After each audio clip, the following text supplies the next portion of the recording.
Hello সবাইকে, আমি রজনী। আমার আরও একটি নতুন ভিডিওয় তোমাদের সবাইকে স্বাগত। আজকের ভিডিওর শুরুটা করছি আমার বাগানের গরমের কিছু ফুল দিয়ে। শীত হোক বা গরম, বাগানে একটু রং বেরঙের ফুল ফুটে থাকলে মনটা বেশ আনন্দে ভরে যায়। আমার তো ফুল দেখতে ভীষণ ভালো লাগে, তাই এখন আমার বাগানে যে সমস্ত ফুলগুলো ফুটছে তাদের বেশিরভাগটাই তোমাদের সাথে শেয়ার করে নিলাম। তবে গরমের ফুল বলতে যেই ফুল দুটোর কথা আগে মনে পড়ে, মানে বেল আর জুঁই, সেই ফুল দুটোই শেয়ার করা হয়নি। আসলে ওরা তো গতকাল রাতে ফুটেছে, তাই দিন পড়তেই ওরা আবার একটু ঝিমিয়ে গেছে। দিনটা ছিল 2রা এপ্রিল, বুধবার। আমার ছেলের ক্লাস 5-এ ওঠার পর ফার্স্ট টার্মের আজ প্রথম পরীক্ষা। সকালবেলা অভিজিৎ খাওয়া দাওয়া করে বেরিয়ে গেছে অফিস। অভিজিৎ বেরিয়ে যাওয়ার পর আমি চলে এসেছি রান্নাঘরে আমাদের দুজনের সকালের জলখাবারের জন্য। আজকের সকালের জলখাবারটা আমরা একটু হালকাই করব, কারণ ছেলের দুপুরবেলা আজ 2টো থেকে পরীক্ষা, আর দুপুরে তাই জন্য খাওয়া দাওয়া করে একেবারে বাড়ি থেকে বেরোবো। সেই জন্য এখন পেট ভর্তি করে খেলে দুপুরে আর খেতে পারবো না, কারণ 12টা সাড়ে 12টার মধ্যে খাওয়া শেষ করে ফেলতে হবে। তাই সকালবেলা আজকে ছেলের খাবারে নিয়েছি একটু দুধ, আর আমি একটু ছাতু খেয়ে নেব। ছেলের দুধটা একটু বুস্ট দিয়ে গুলে দিয়েছি, আর তার সাথে ওকে কয়েকটা অরিও বিস্কুট দিয়ে দেব, ও সেটা খেয়ে নেবে। চলো এবার ঘরে যাই। খাবার নিয়ে চলে এসেছি ঘরে। যত না পড়াশোনা করছে তার থেকে বেশি বই খাতা ছড়িয়ে রেখেছে। আর তো বকবকের শেষ নেই। আমি ঘরে আসা মাত্র ওর আবার বকবক শুরু।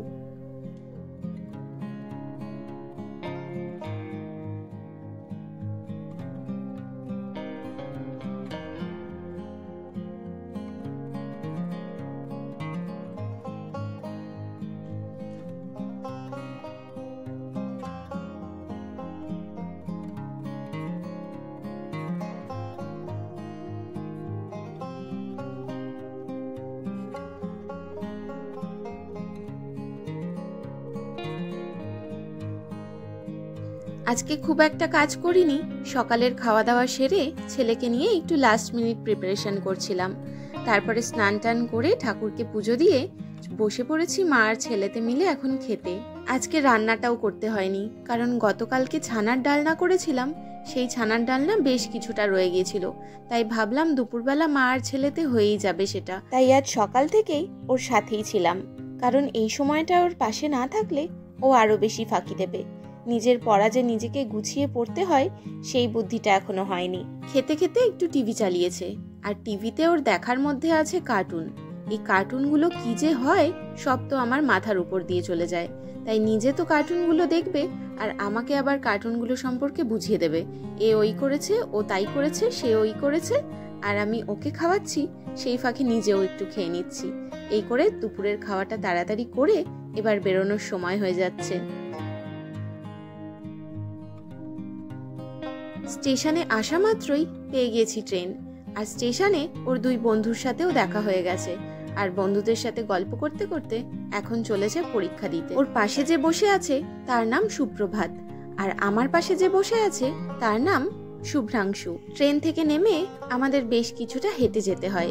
এখন ছেলে আর আমি সেই হাঁটা পথেই এগিয়ে চলেছি। ছেলের মাত্র 50 মিনিটের পরীক্ষা হবে, তাই এইটুকু সময়ের জন্য আমি আর বাড়ি ফিরে যাব না।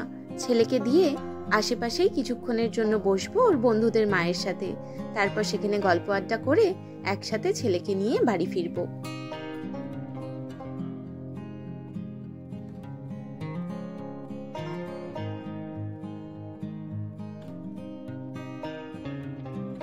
ঘড়িতে এখন বাজে প্রায় 3:10।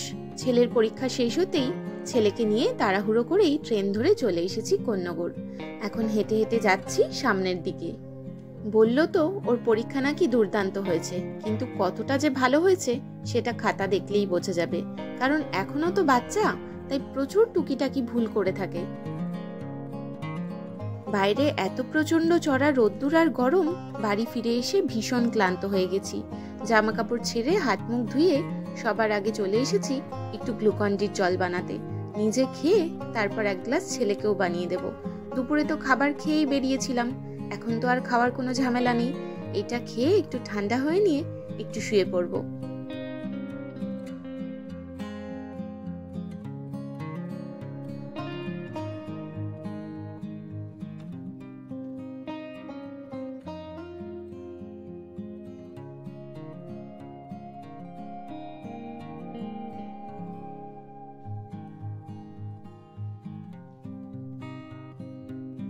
দুপুরবেলা একটু রেস্ট নিয়ে বিকেল হতেই চলে এসেছি একটু ছাদে।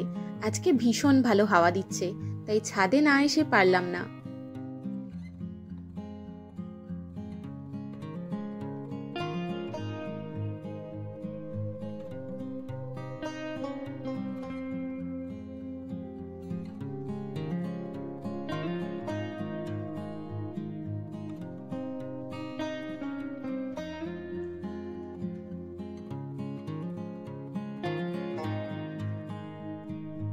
দেখেছো কি সুন্দর কোকিল ডাকে? আমাদের বাড়িতে সারাক্ষণ এরকম কোকিল ডাকতেই থাকে। আর কত আম ধরেছে দেখো গাছে, প্রচুর আম ধরেছে, কিন্তু বৃষ্টি না হওয়ার জন্য এত বড় বড় আমগুলো ঝরে যাচ্ছে যে দেখে খুব দুঃখ লাগছে। পুরো ছাদ থেকে আমাদের নিচের বাগানটা দেখা যাচ্ছে। পাশেই রয়েছে একটা পুকুর, যেখানে বিকেলে সূর্যের আলোটা পড়ে।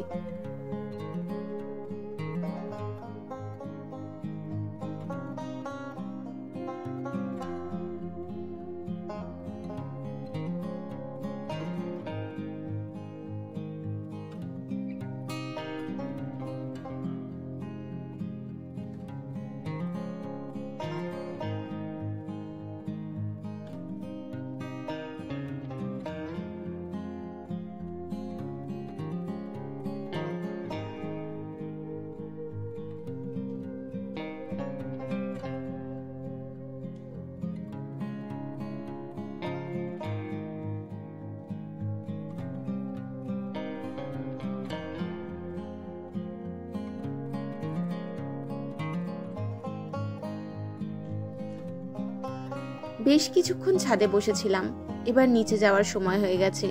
যাওয়ার আগে ছেলে দেখতে পেয়েছে জিটি রোডের ধারে একটা মন্দির আছে, রাজরাজেশ্বরী মন্দির। সেই মন্দিরটা আলো দিয়ে এত সুন্দর সাজিয়েছে নবরাত্রি উপলক্ষে, সেটার চূড়াটা আমাদের বাড়ির ছাদ থেকেই দেখা যাচ্ছে।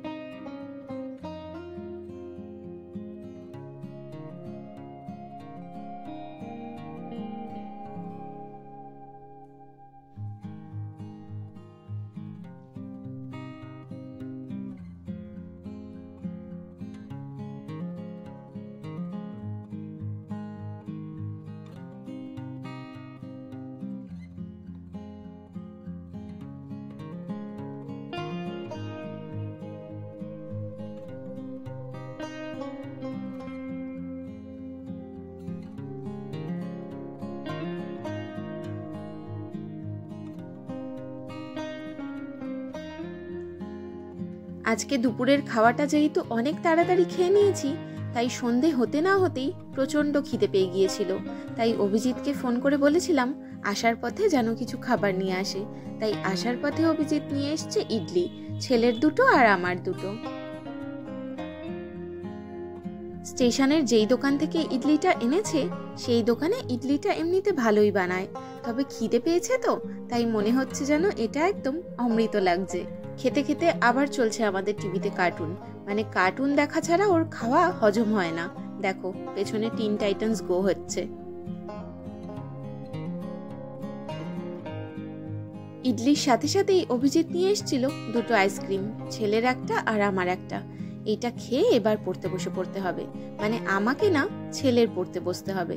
তবে ছেলের সাথে সাথে যেন আমারও পড়তে বসতে হবে, কথাটা একদম সত্যি, কারণ কাল ওর ইংরাজি পরীক্ষা।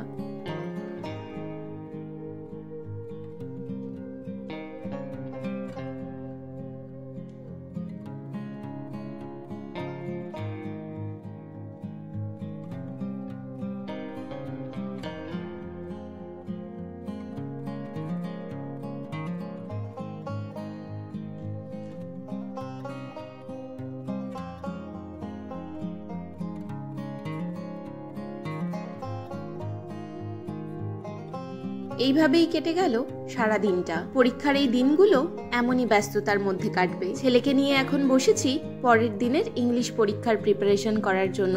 তাহলে আজকের ভিডিওটা এখানেই শেষ করছি। খুব শিগগিরই নতুন ভিডিওয় আবার তোমাদের সাথে দেখা হচ্ছে। ততক্ষণ পর্যন্ত তোমরা সবাই ভালো থেকো, সুস্থ থেকো। টাটা সবাইকে।